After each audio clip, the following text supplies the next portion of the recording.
E aqui vamos para mais um episódio deste nosso caminho, mais uma etapa que fazemos. Pá, Nuno, como é que estamos? Ainda estamos animados? Com certeza, cada vez mais animados, não se calhar do nosso ânimo ou do nosso espírito, mas queremos que com o Espírito de Deus. E estamos aqui hoje no 12º episódio. Hoje acaba a ronda dos 12 apóstolos.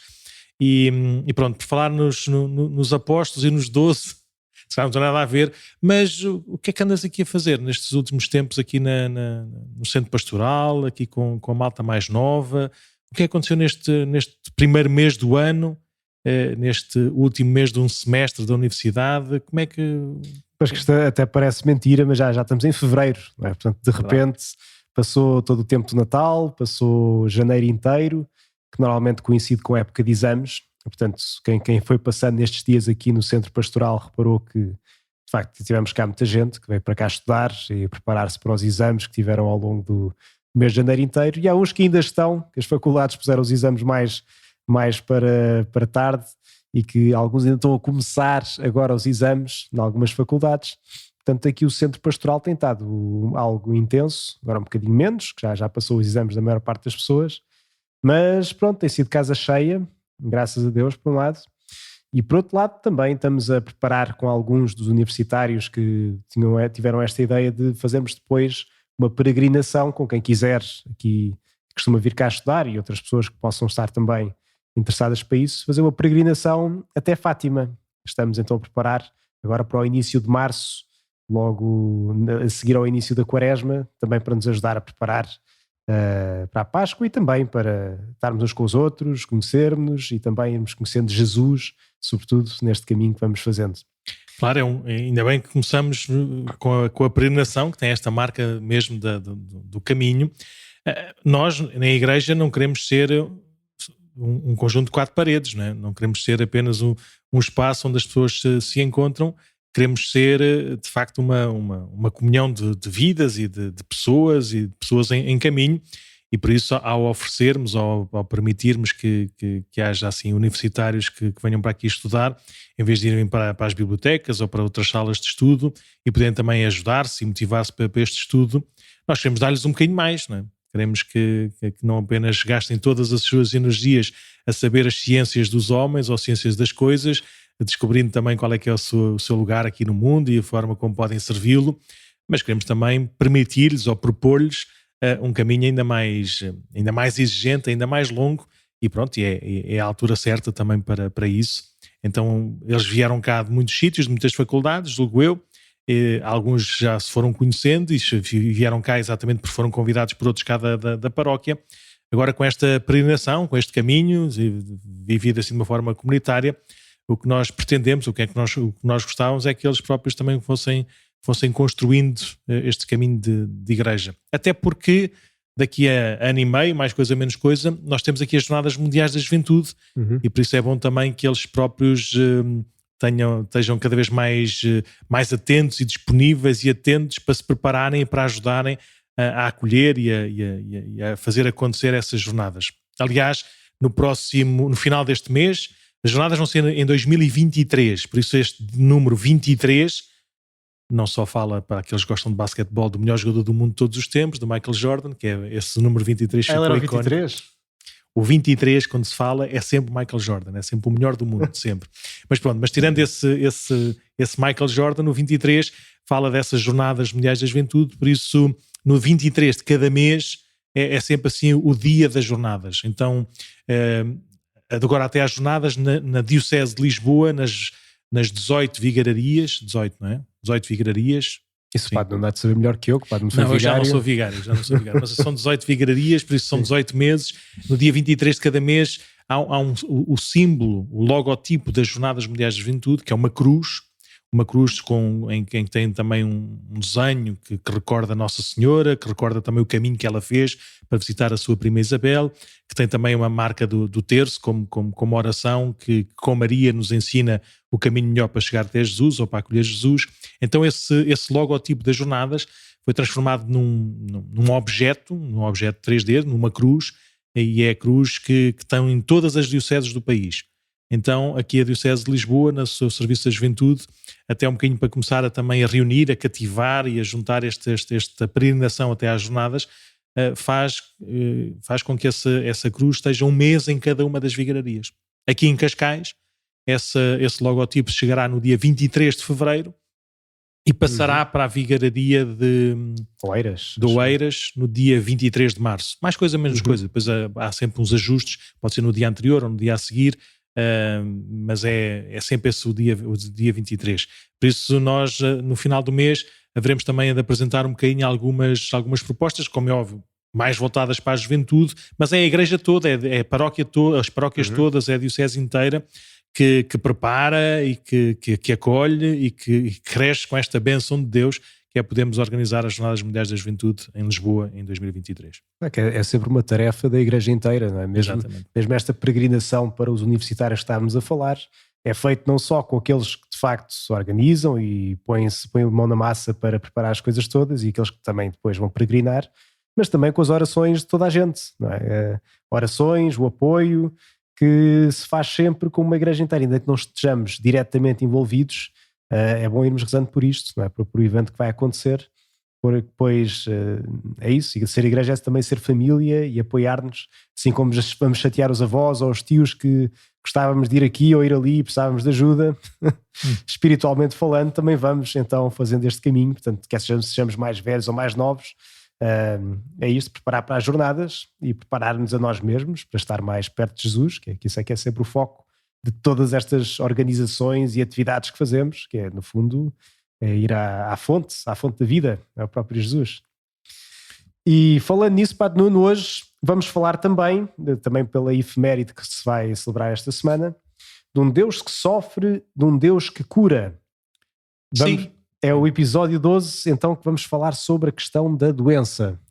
Sim, nós no próximo dia 11 de fevereiro, em princípio este podcast irá para o ar, assim, disponível para todos, no dia 10 de fevereiro, que é a véspera desta festa de Nossa Senhora de Lourdes, que é desde há 30 anos, o dia que o Papa, no caso São João Paulo II, escolheu para ser o Dia Mundial do Doente.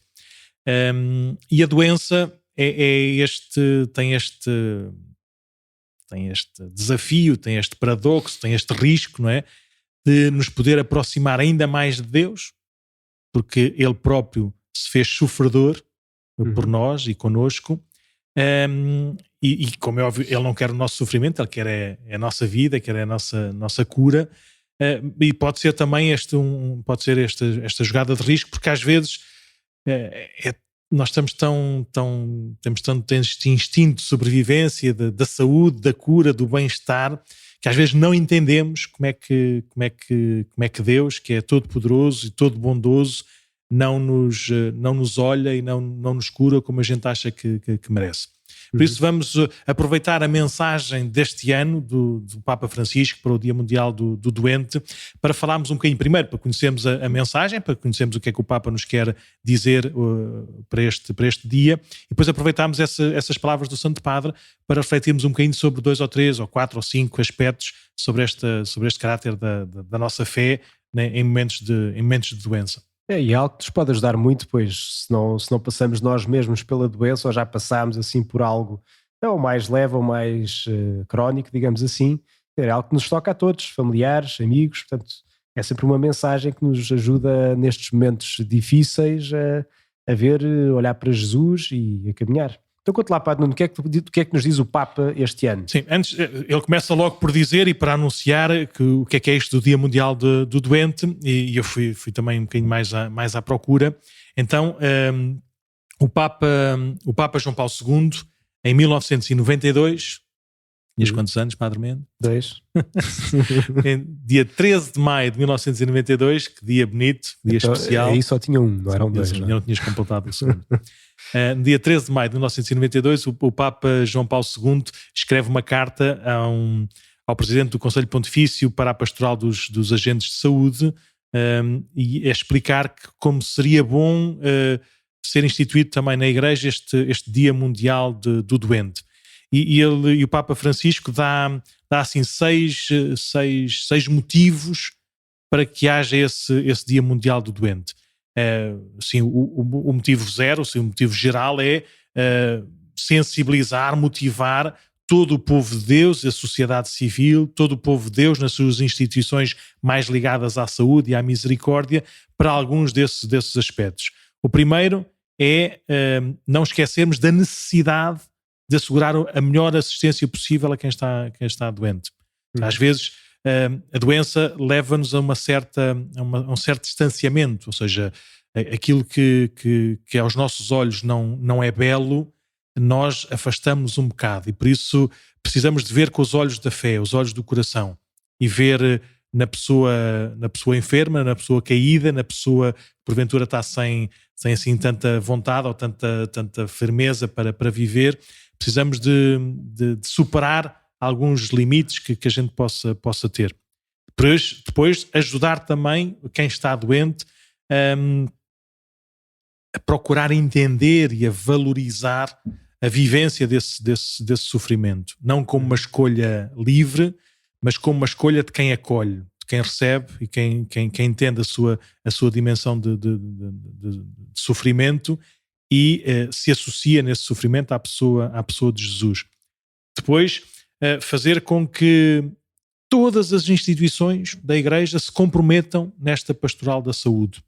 Claro que há uns mais ligados aos hospitais, ou a cuidados também das pessoas mais idosas, com mais fragilidades humanas, físicas ou psíquicas, mas todos nós cristãos, todos nós passamos por essas doenças de uma forma passageira, às vezes de uma forma assustadora e acidental.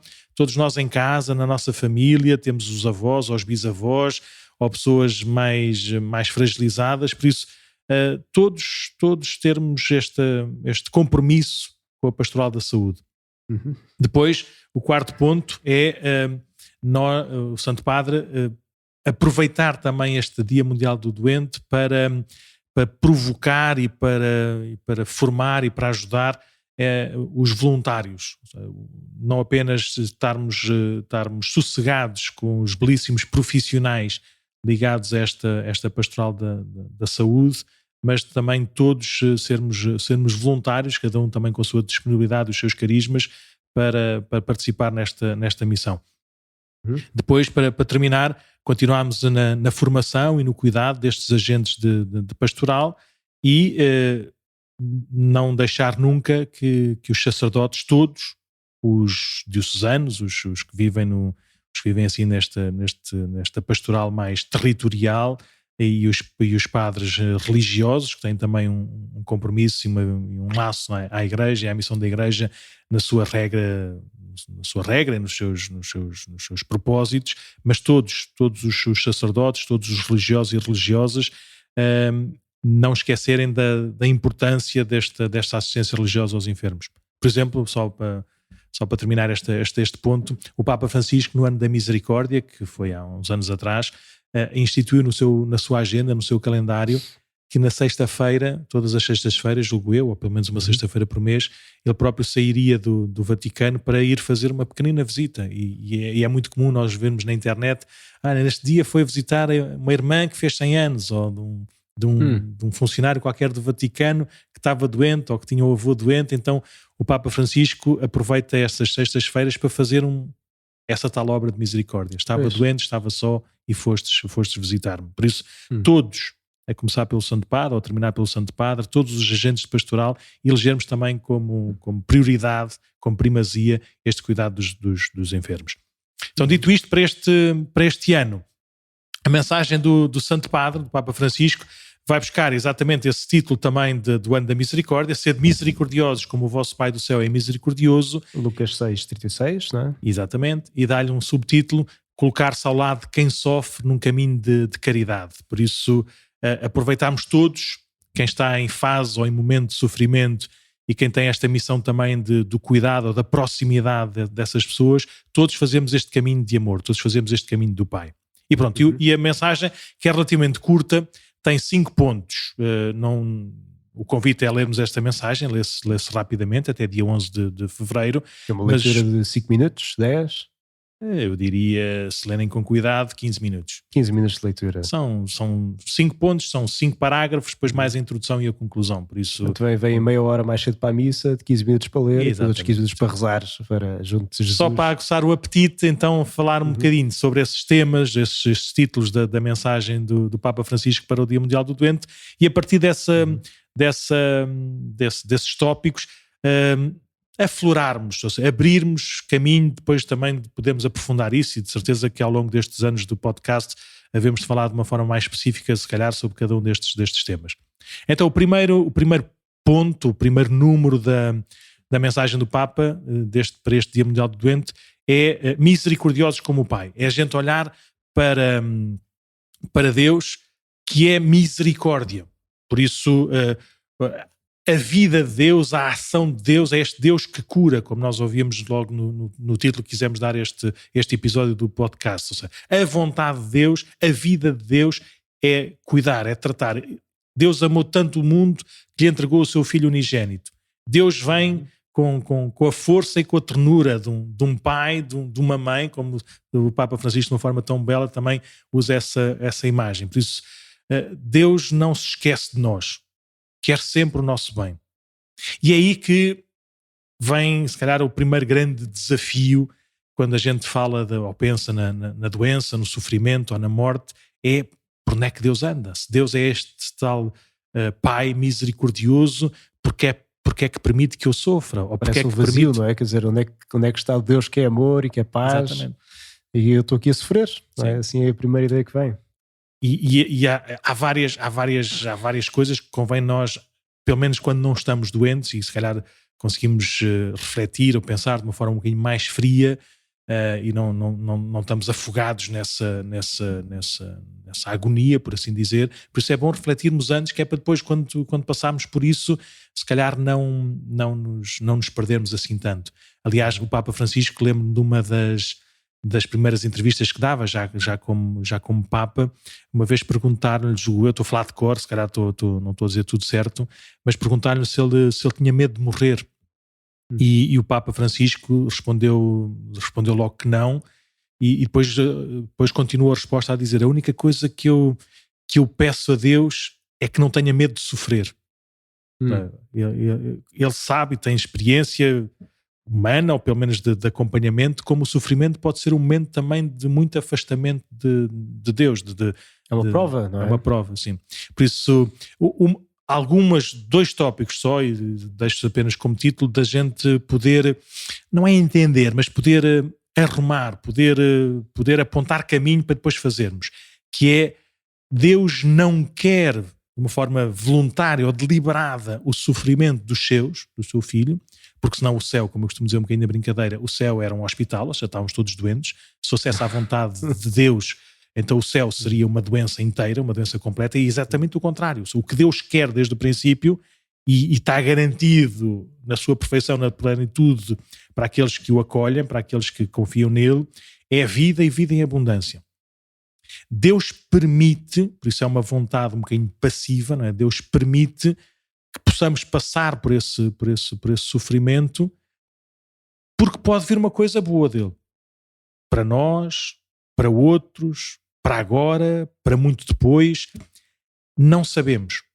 Se calhar algumas vezes havemos de saber, por isso é que nas nossas conversas a gente até ouve algumas pessoas que tiveram um mal na vida, um acidente grave na vida, e que passados uns tempos dizem, mas depois parece que as palavras são mal interpretadas, não é? Mas dizem: olha, ainda bem que me aconteceu, porque a partir daí eu aprendi tanta coisa, eu sou uma pessoa muito melhor. Por isso até diz que aquele mal, que aquele acidente, que aquela doença foi um dom de Deus. Foi um dom de Deus, a forma como viveu, integrou e superou e cresceu com essa doença, porque a doença não tem a última palavra. Por isso, se quisermos, nesta questão, neste diálogo, nesta discussão entre Deus e o mal, entre Deus e o sofrimento, entre Deus e a morte, não nos esqueçamos: Deus só quer o nosso bem, Deus quer sempre o nosso bem, e pode permitir, por ação nossa ou por condição nossa, e nós aqui estamos sempre passageiros, por isso, como dizia lá o acho que era o Churchill, se não é, deixem passar esta citação, não é? A dizer que o estado de saúde é um estado muito provisório que não augura nada de bom, porque faz parte da nossa dimensão, nós podemos passar por isso. Por isso, Deus permite que isso nos aconteça, mas não é essa a última palavra. Por isso, o primeiro ponto que o Santo Padre hoje, nesta mensagem para este ano, nos aponta é não nos esquecermos nunca de conhecer, de confiar, de viver esta misericórdia de Deus que é nosso Pai e que quer o nosso bem. Depois, número 2, é olharmos para Jesus como a expressão dessa misericórdia do Pai. Ou seja, Jesus foi o enviado pelo Pai e nós olhamos para Jesus, o que é que ele fez? Veio anunciar o reino, veio instaurar o reino de Deus e num primeiro momento, ou seja, desse primeiro anúncio, veio para curar, para salvar. Tantos que vinham ao seu encontro, ele a todos tocava e sarava dos seus males e das suas doenças. Por isso, Jesus é, se quisermos, o amor do Pai feito carne, feito homem, feito humanidade, é feito na história. Por isso, não temos apenas uma ideia, uma imagem de um Deus Pai, de um Deus Criador, de um Deus Senhor de todas as coisas. Vemos esse Deus a acontecer no nosso tempo, na nossa história, na pessoa de Jesus, e diante do sofrimento, diante do mal, a primeira coisa que vemos é esta predileção de Jesus pelos mais frágeis. Pela doença física, também temos muitas curas, muitos relatos das curas dessas doenças físicas. Temos também muitas doenças, se quisermos, espirituais, de possessão ou de prisão no mal, ou na impiedade, ou no pecado, né? E ver como Jesus nos veio libertar a todos dessas cadeias. Por isso, olharmos para Jesus como a manifestação suprema do Pai.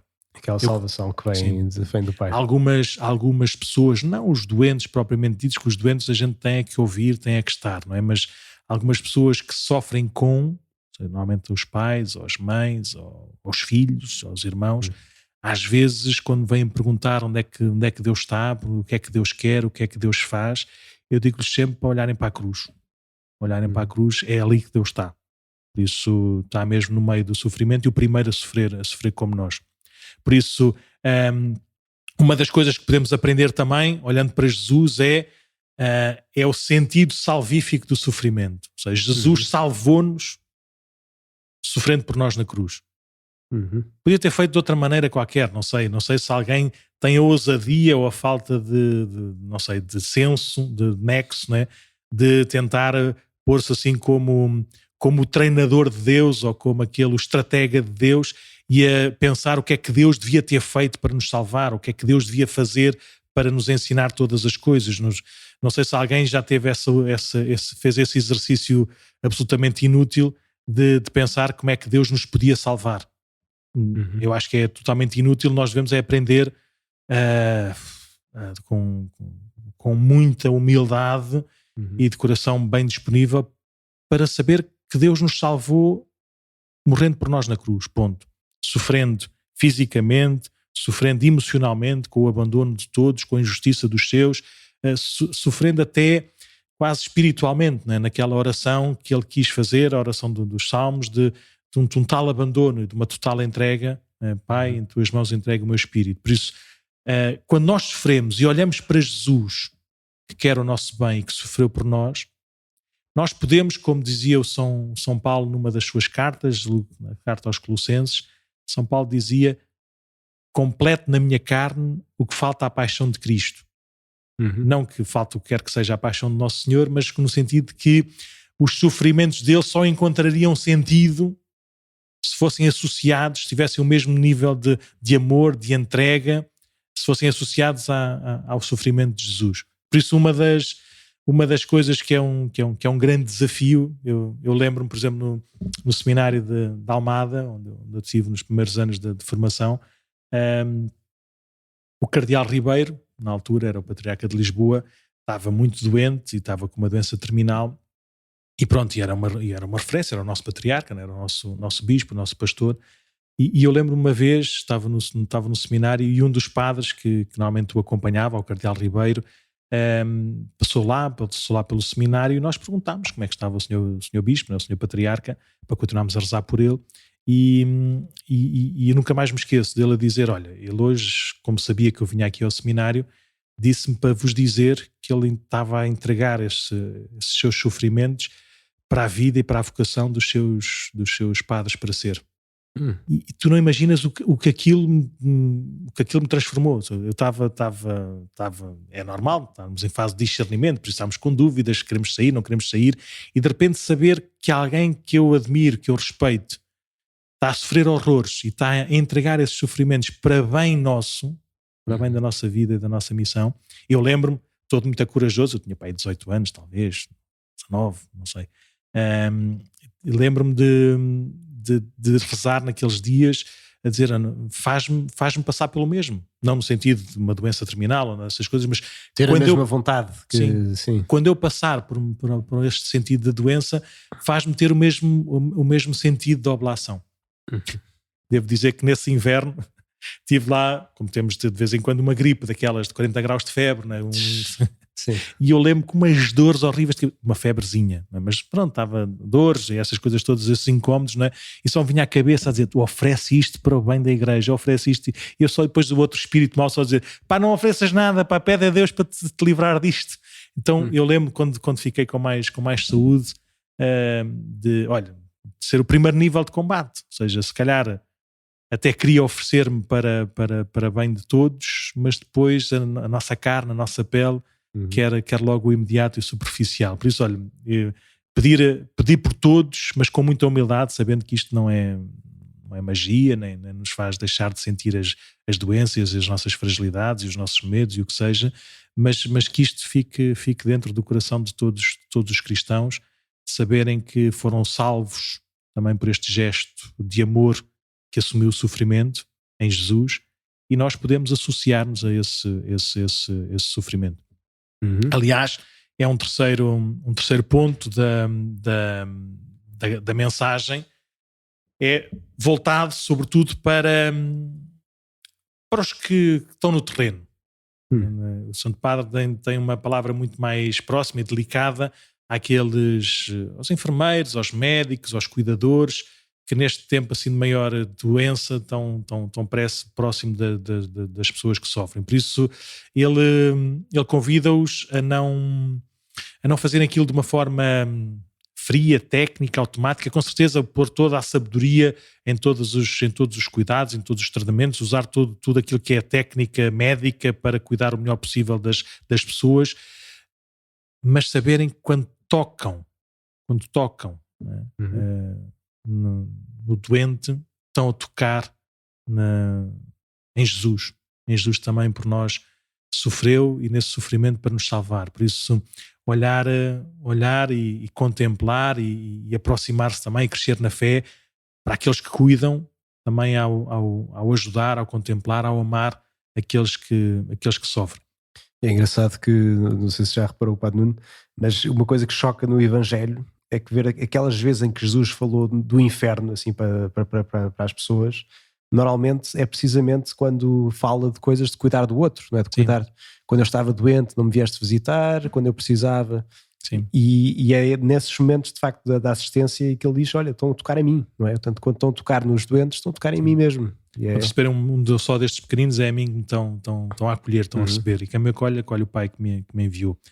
E é engraçado, não sei se já contei esta história ou não, mas agora veio a propósito, sobre esta redenção, sobre este poder redentor também do sofrimento. Já falei da história com o Sr. Patriarca, o Cardeal Ribeiro, e agora uma pequena história também sobre o Padre Ricardo, que quando esteve doente e estava no hospital, também com uma doença terminal, e um dia quando estava lá a visitá-lo, nós sacerdotes aproveitamos um bocadinho as benesses que a lei nos dá, por isso não temos horários para ir visitá-lo, por isso podemos entrar quando quisermos, desde que a gente respeite e cuide também pelo doente e pela aquilo que é a missão do hospital, que é o cuidado, que é o tratamento dos doentes. Mas pronto, mas regra geral nós podemos entrar a qualquer hora para fazer também este serviço de acompanhamento e de bênção. Somos também destes que acompanham e que reconhecem a carne sofredora, né, de Cristo na vida dos seus.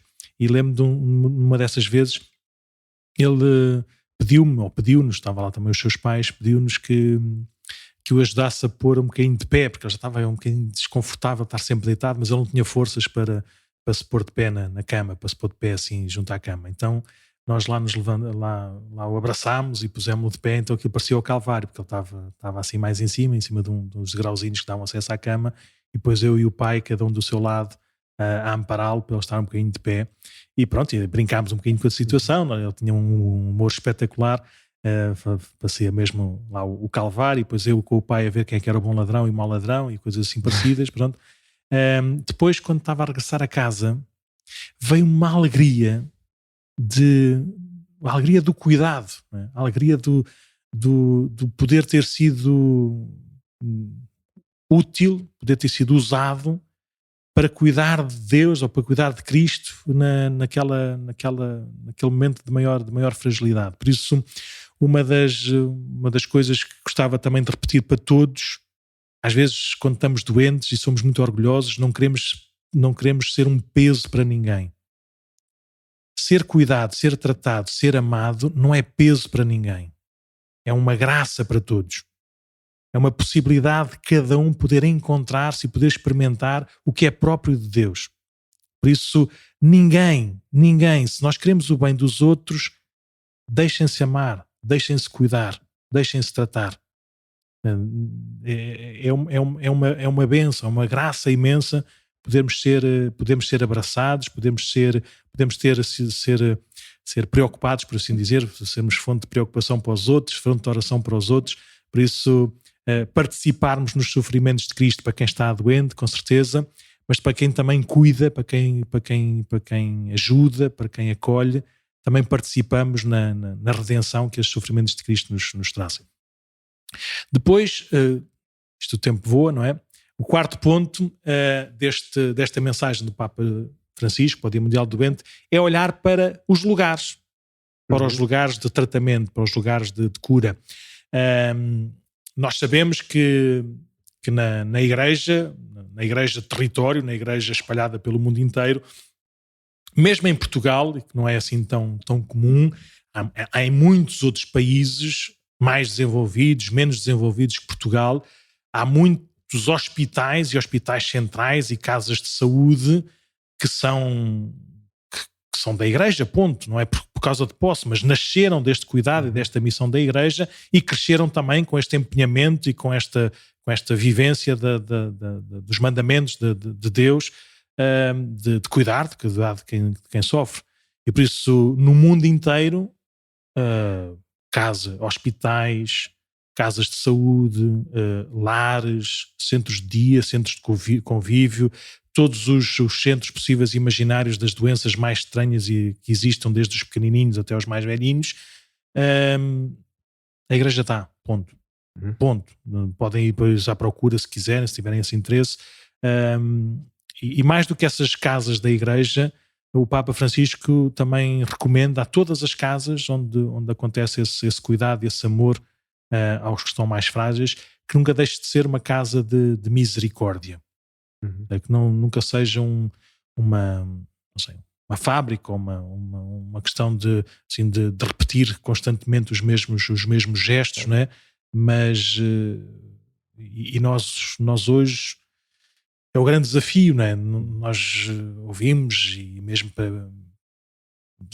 nós nem sequer estamos lá no meio, mas ouvimos que às vezes os médicos têm horários certos para atender as pessoas, não podem passar dos 22 minutos, porque senão depois não tem o rendimento certo e depois não se pode pagar aos médicos e depois cada vez há menos e depois não há muitos cuidados. Por isso parece que é uma pescadinha de rabo na boca, não é? de operacionalidade e de produtividade nestes cuidados de saúde.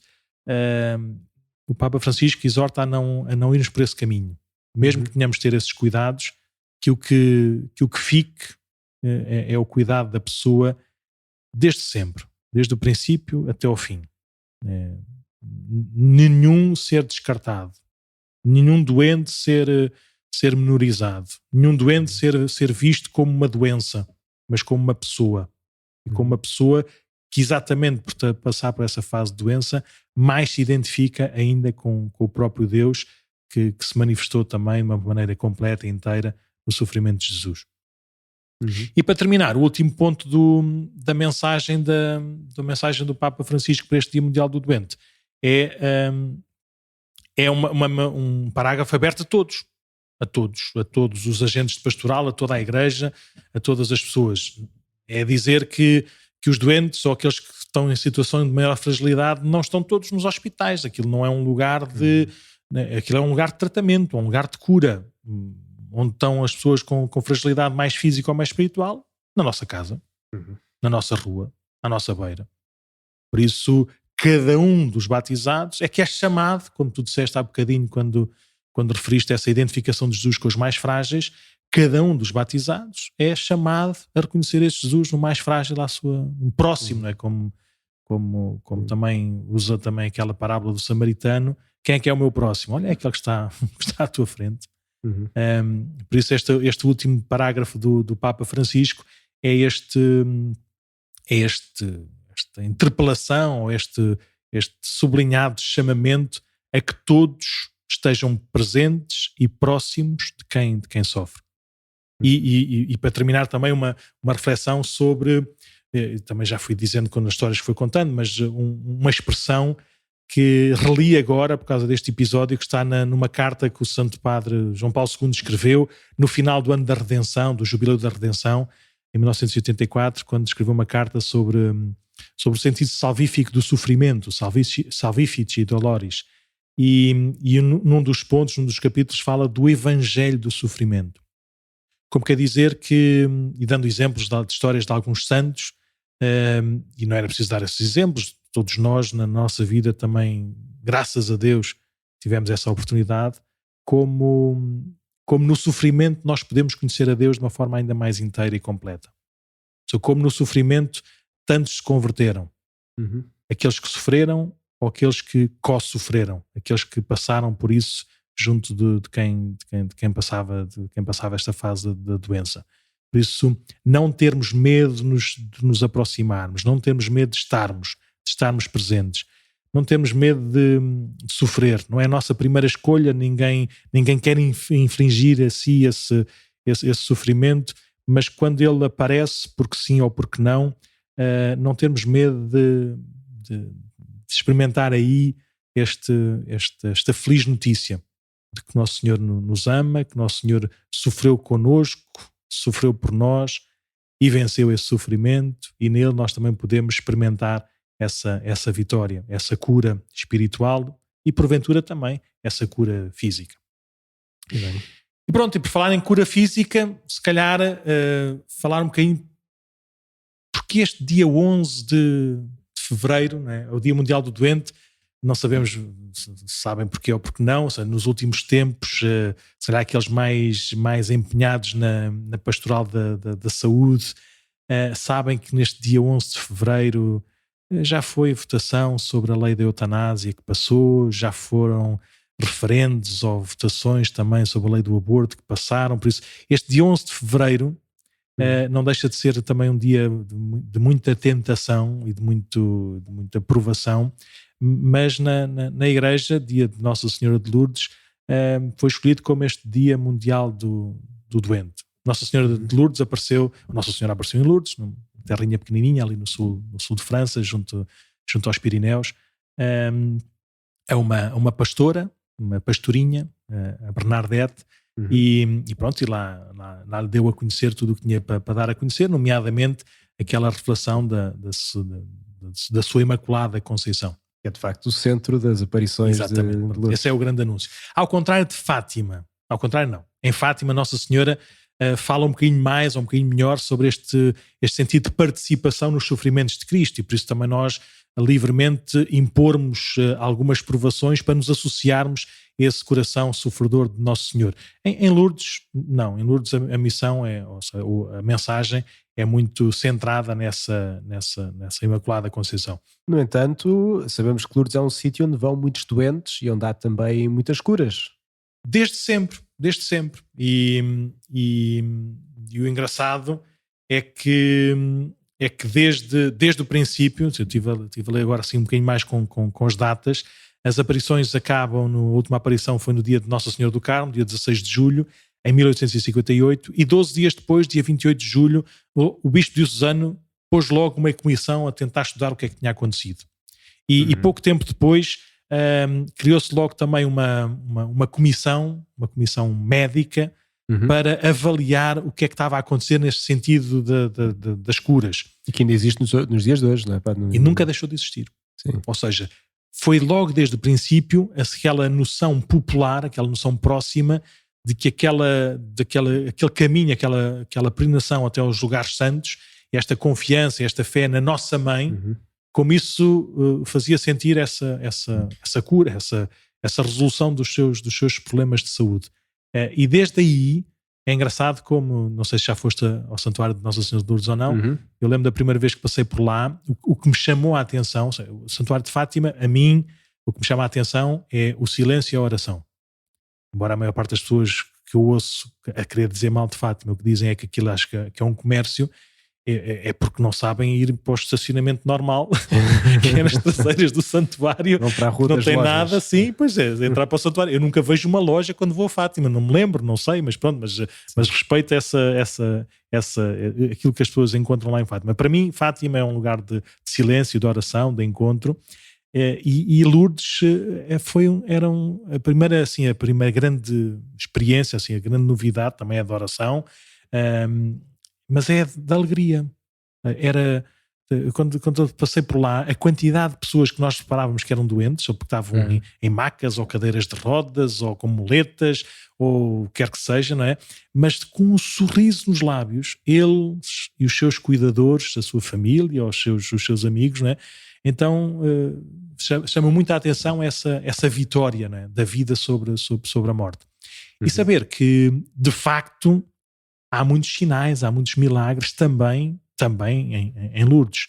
E é engraçado que então eu estava a dizer que a Igreja não é adepta, como é óbvio, de coisas falsas, de coisas mentirosas, de fantasias, de ilusões. Ou seja, a mensagem da Igreja não parte nos desejos humanos ou nas expectativas humanas. A mensagem da Igreja parte de um acontecimento, de uma história, de uma pessoa, de uma resposta a essa pessoa, de um acolhimento dessa pessoa. Por isso nós sabemos e acreditamos que Deus acontece. Deus acontece na nossa vida, no nosso tempo, já aconteceu de uma forma inteira e completa na pessoa de Jesus. Por isso, ao olharmos para as coisas, para a história, para os factos, não temos medo. Não temos medo de conhecer, de investigar, de usar todas as técnicas humanas possíveis e imaginárias, e de certeza absoluta daqui a 100 anos ou daqui a 200 anos, quando houver novas técnicas para investigar o que quer que seja, a Igreja nunca se oporá a usar essas técnicas para, de uma forma humana, conhecer o melhor possível as coisas que já recebeu de Deus. Então, desde o princípio houve esse cuidado de encontrar médicos, porque era quem percebia do assunto. Não é? E o que lhes pediam sempre aos médicos é: vejam lá se a Igreja, se a ciência explica ou não explica. Então, assim, nos dias de hoje, ainda existe essa comissão, como vimos. Sim. Na altura, se calhar, ainda era mais premente, porque a França estava na altura do iluminismo e que havia uma grande ceticismo em relação à Igreja e para milagres. As luzes da razão acima de tudo e de todos. Não é? Sim. Mas há assim ou seja, imagino que alguém vai a Lourdes e diz que está curado. Sim. O que é que acontece depois? Ponto número 1. Mesmo essa cura pode ser, ou seja, se a ciência explicar, não deixa de ser, ou pode não deixar de ser um milagre. Nós sabemos e nós conhecemos como há coisas que não têm nenhuma explicação sobrenatural, mas a forma como nós a vivemos, a forma como nós as entendemos, a forma como aconteceram naquele preciso momento, na vida de cada um, é um milagre. No sentido, é uma iluminação de Deus, é uma maravilha de Deus. Já dava pano para mangas, contámos aqui os milagres que nos acontecem todos os dias. De pequenas palavras, de pequenos gestos, pequenos acontecimentos. Claro que a ciência explica. Olha, carregamos num botão e ligamos. Pronto, a Vodafone, ou agora está em baixo, ou o que seja, né? Faz com que haja esta ligação. Pronto, não há problema nenhum. Deus usa estes meios naturais para e normais do dia-a-dia, com pequenas coisas. Mas depois, quando é um fenómeno assim diferente... Isso é outra coisa. Exemplo, uma pessoa que tem um cancro e de repente deixa de ter cancro. Não é? Isso é outra coisa, que a Igreja podia ter um livro Um livro não, era capaz de ter, não sei, 20 livros por pessoa, no mínimo, não é? Para contar esses milagres todos de Deus. Aliás, tinha um amigo meu que já está no céu, se Deus queira, não é? E eu também acredito, que ele dizia, quando chegarmos ao céu, aí sim vamos saber todas as vezes, ele falava do anjo da guarda, que o anjo da guarda nos salvou. A gente nem faz de ideia do que é que ele nos tem feito bem aqui na Terra. Mas aqui os milagres propriamente ditos são aqueles que a nossa inteligência humana, a ciência humana, não consegue explicar, a não ser por uma intervenção divina, ou melhor, eles não dizem isso, como é óbvio, não têm que acreditar na intervenção divina, mas a dizer, olha, cientificamente é impossível ter acontecido o que quer que seja. Ou seja, cientificamente isto levava à morte, isto levava a que a doença continuasse, isto não é normal acontecer. Então, o que existe em todos os lugares, mas nomeadamente em todos os lugares para investigar se é milagre ou não, mas nomeadamente em Lourdes, é aferir se existem assim 7 critérios também, que é um texto, que é uma carta na altura ainda cardeal, mas do Papa Bento XIV, também no século XIX, por isso vejam bem como a Igreja desde o princípio não teve medo de usar essa inteligência então, humana. Que critérios é que são? São 7. Então, se quiserem saber, a primeira é: a doença deve ter características de gravidade com prognóstico negativo. Ok. O segundo, o diagnóstico real da doença deve ser certo e preciso. Ninguém sabe o que é. Não pode ser. Tem que saber que doença é que é, tem que ser uma doença grave e tem que ser e que em princípio o prognóstico, ou seja, os desenvolvimentos dessa doença naturalmente não se podem resolver assim. Não é? A doença deve ser apenas orgânica, ou seja, não deve ser doença emocional ou psicológica ou mental, ou que seja, deve ser física, deve ser uma coisa que não tem nada de como é que se diz, do subjetivo da pessoa, porque isso é um mundo semi-desconhecido, não é? Depois, o eventual tratamento não pode ter favorecido o processo de cura, ou seja, se está em tratamento, não é por causa disso que ficou curado, o tratamento seria apenas para cuidar e para ter um certo bem-estar, nunca no sentido da cura. E depois aí é que vem depois as coisas, que é a ação do milagre. O quinto. A cura deve ser repentina, inesperada e instantânea. Ou seja, não é uma coisa que, olha, bati ali no fundo e agora durante 10 anos cada vez fico melhor porque estou a apanhar sol ou porque estou a fazer, ninguém sabe porquê, mas estou a melhorar pouco a pouco, não é? Olha, de repente já passou a doença. Não, tem que ser ali, não é? Aliás, eu lembro na altura, nas beatificações, dizer que para ser a beatificação ou a canonização, para se referir exatamente a um santo, esta cura repentina, inesperada e instantânea deve vir logo a seguir a este pedido de invocação ou de intercessão. Deve haver uma causalidade assim, estabelecida. Sim. Depois, o retomar dessa normalidade deve ser completa, ou seja, não ter ali um período de ganhar força ou ânimo, já estou mais ou menos curado, pronto, e depois passado daqui 1 mês ou 2 já estou bom. Não, ponho bom. É o Evangelho. Toma a tua enxerga, levanta-te e anda e vai para casa. Vá. Já vês, pronto, vai para o céu. E depois a última coisa, a cura deve ser duradoura. Ou seja, não é uma coisa tipo o canto do cisne, não é? Fica bem durante ali 1 mês, mas depois volta ao pior. Ou seja, não é um estado circunstancial, mas é um estado mais definitivo. E pronto, e estes 7 critérios, nas centenas, nos milhares de histórias de Lourdes, de milagres, até 2018, e atenção que estamos a falar de como é que se diz, de investigações que demoram cerca de 10 anos para cada caso, ou seja, tem que ser visto por todos os médicos possíveis e imaginários, por esse conselho também de médicos, onde estão muitos que não são católicos, até julgo saber que o presidente desse conselho de médicos normalmente, expressamente, é não católico, para ser de facto uma leitura pura e simplesmente científica, sem ser teológica ou doutrinal, mas depois enviam esse caso para a Igreja, e é a Igreja que depois determina se é milagre ou não. Tudo isto pode demorar ainda algum tempo até ser declarado. Até 2018 havia 70 casos conhecidos. 70 casos conhecidos. O último que eu conheci, que eu ouvi ou que eu li, foi de uma irmãzinha, de uma religiosa que tinha uma doença, que eu não sei dizer o nome, nem interessa muito, mas uma doença que lhe afetava a locomoção, ou seja, não tinha forças para andar sozinha e tinha um péssimo bem-estar, não é? Por isso estava completamente imobilizada, mas houve na peregrinação a Lourdes lá com a congregação, ela lá foi também com muletas ou cadeira de rodas, já não sei, e lá rezou a Nossa Senhora tranquilamente, como fazia sempre, e depois ao regressar a casa, numa adoração do Santíssimo, que fazia parte também do ritmo de vida lá da comunidade, no final da adoração ela diz e comenta que foi sentindo assim uma presença como é que se diz, pacificadora, tranquila, assim um bem-estar enorme, né, no corpo todo, de tal forma que quando acabou a adoração ela se levantou e deixou as muletas lá na capela e voltou para o quarto normalmente e depois nunca mais, já tinha 80 anos, nunca mais ficou doente, nunca mais ficou...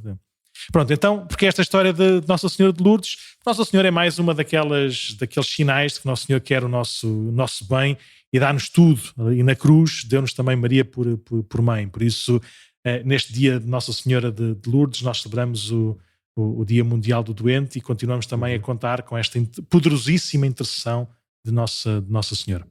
E bem, isto já vamos com um programa alongado. Pronto. Será que temos tempo ainda para apresentar um pequeno livro, se calhar rapidamente? Sim, só para terminar, ontem, no dia em que estamos a gravar, ontem saiu um livro que nós ainda não conhecemos bem, mas havemos de ler, que é uma coletânea de alguns artigos sobre a fé em tempos de pandemia. E um dos capítulos, dos fascículos, por exemplo, dessa grande obra, é a questão da doença. A questão da doença na pandemia. A pandemia como uma doença e como é que a fé elimina essa questão da doença. E tinha sido desafiado o padre Miguel Cabral, porque era médico, era o assistente dos médicos católicos, era padre, pronto, para fazer um bocadinho um texto a explicar um bocadinho como é que a fé elimina essa dimensão da doença. E Deus permitiu que ele, naquele primeiro embate da pandemia, daquele primeiro inverno, daquele primeiro Natal, ele também apanhasse o Covid-19 e tivesse mesmo grave, ou seja, tu conheces ainda melhor esse caso do que eu, mas fomos acompanhando e fomos rezando por ele, e pronto, e mesmo os médicos diziam que havia muito poucas esperanças, né? Houve uma altura em que havia muito poucas esperanças. E o que é certo é que ele venceu a doença, está cá, já passou um ano. E anda e está normalíssimo, tudo, graças a Deus. Então ele escreveu, e na altura pediram para ele escrever logo esse livro, ou seja, em vez de esperar pelo final para fazer parte dessa compilação de textos, então escreveu um livro que é a experiência do limite humano, um testemunho pessoal em termos de Covid. Padre Miguel, tu emprestaste-me o livro na altura em que eu também apanhei Covid, muito tranquilo, sem problemas nenhuns, não é? Graças a Deus, mas não tive que sair nunca do quarto, não tive que sair nunca de casa, mas do que eu me lembro dessa leitura em agosto, além de todos estes sentidos do sofrimento e a presença de Deus no sofrimento e nessas coisas todas, foi esse testemunho dele como doente. Ou seja, há aquele testemunho de como padre ou como médico, ou seja, diante do mal, diante da doença, o que a gente está aqui a arregaçar as mangas e cuidar e tratar, mas ele próprio do pôr-se no papel da fragilidade humana, de uma total dependência. Não é? Nem sequer se consegue rezar. Não se conseguia nada, não se conseguia levantar, não se conseguia pentear, não conseguia lavar os dentes, não conseguia nada. Por isso é que as mensagens dele eram tão bonitas naquela altura, porque ele não podia escrever, não tinha forças para escrever. Então estava lá, a enfermeira carregava-lhe lá no botão e ele gravava as mensagens, por isso era muito bom. Nós sabemos que ele estava muito doente, estava no quarto hospital onde quase ninguém podia visitá-lo, como é óbvio, não é? Mas todos ouvíamos a voz dele e ele dizia, eu escrevia, foi a voz, porque eu não tinha força nos dedos para escrever uma mensagem, por isso falava.